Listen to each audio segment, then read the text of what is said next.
Eh bien, prophétise et dis-leur, ainsi parle le Seigneur, l'Éternel. Je vais ouvrir vos tombeaux. Je vous ferai remonter hors de vos tombeaux, ô mon peuple, et je vous ramènerai dans le pays d'Israël. Vous saurez que je suis l'Éternel quand j'ouvrirai vos tombeaux et que je vous ferai remonter hors de vos tombeaux. Ô mon peuple, Ézéchiel 37, 12, 13. En ce jour-là, le Seigneur étendra encore une fois la main pour racheter le reste de son peuple. Tous ceux qui auront échappé à la Syrie, à l'Égypte, à Patros, à Cuse, à Élam, à Sinar, à Hamath et aux îles de la mer. Ésaïe 11, 11. Ésaïe de son côté s'écrie en parlant d'Israël, quand le nombre des enfants d'Israël serait comme le sable de la mer. Un reste seulement sera sauvé, car le Seigneur accomplira pleinement et promptement sa parole sur la terre. Et comme Ésaïe l'a prédit, si le Seigneur des armées ne nous eût laissé un germe de notre race, nous serions devenus comme Sodome. Nous aurions été semblables à Gomorrhe. Romains 9, 27, 29.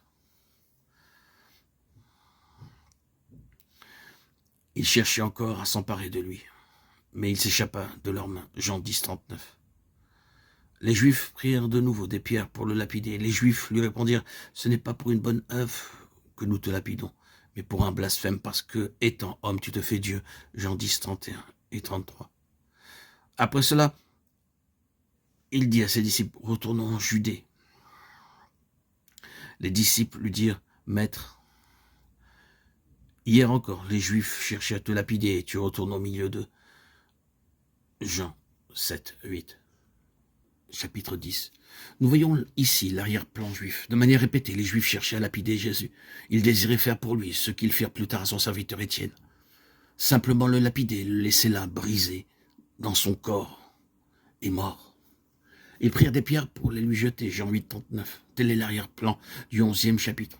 Et il nous montre très clairement pourquoi l'ancien Israël fut mis de côté, pourquoi Dieu devait avoir un autre Israël. Cet Israël-là ne pouvait jamais servir le dessein de Dieu.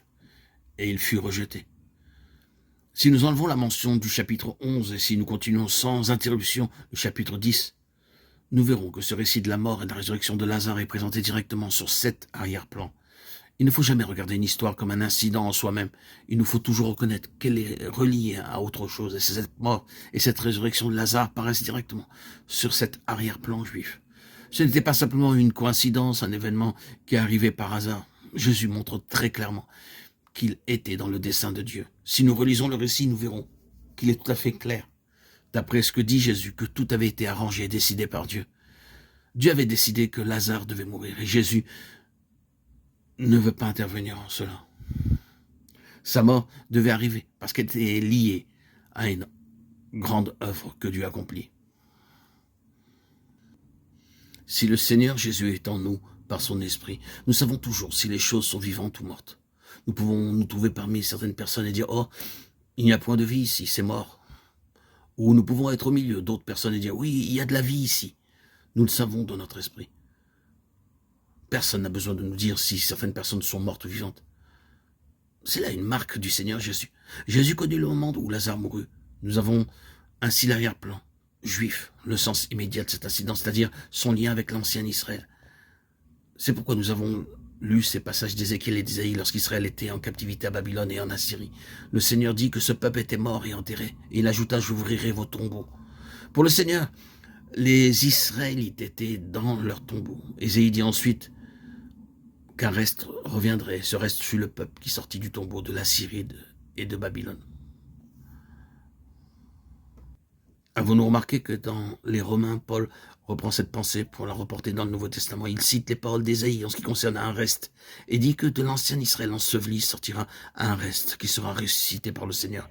Et ce reste sera incorporé dans le nouvel Israël céleste.